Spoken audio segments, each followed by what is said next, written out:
Anonymous Pinoy Confessions. Manuel, Quezon. Hello, 35 na ako ngayon. Thunders na. This is a fond memory noong second year high school ako sa all-boys school. At kapag all-boys, alam na andyan lahat ng kalokohan. Wednesday yon, third class in the morning.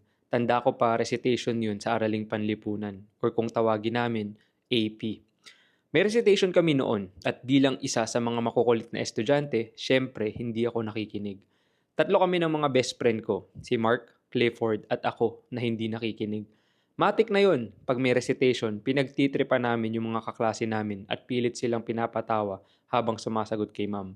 Alam nyo na yung setup na yon, yung tititigan mo lang yung nagre-recite tapos tatawa na siya, tapos damay na ang buong klase. Ang topic ng recitation noon is buhay ni Manuel Quezon.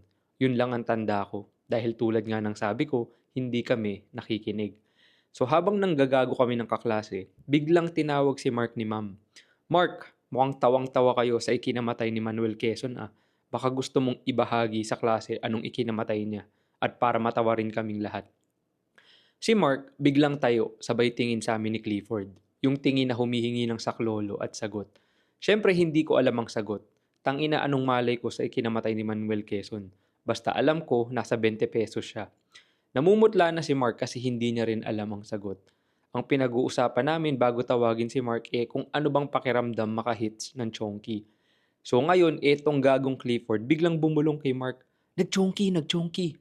Sa kaba ni Mark, dali-dali siyang sumagot at with conviction pa, Ma'am, nag-chonky po. Aba naman, hagalpak sa kakatawa ang buong klase, habang si Ma'am namumula sa galit. Anong nag-chonky? Namatay si Manuel Quezon dahil nag-chonky? At paano mo nalaman ng chonky?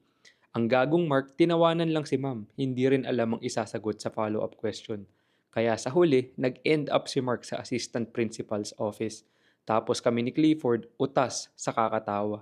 Hindi namin inasahang sasabihin ni Mark yun. Gunggong talaga eh. Hanggang ngayon, ito ang naaalala naming tatlo pag humihits kami. At kasalukuyang sabog kami habang tinatype ko to. Haha.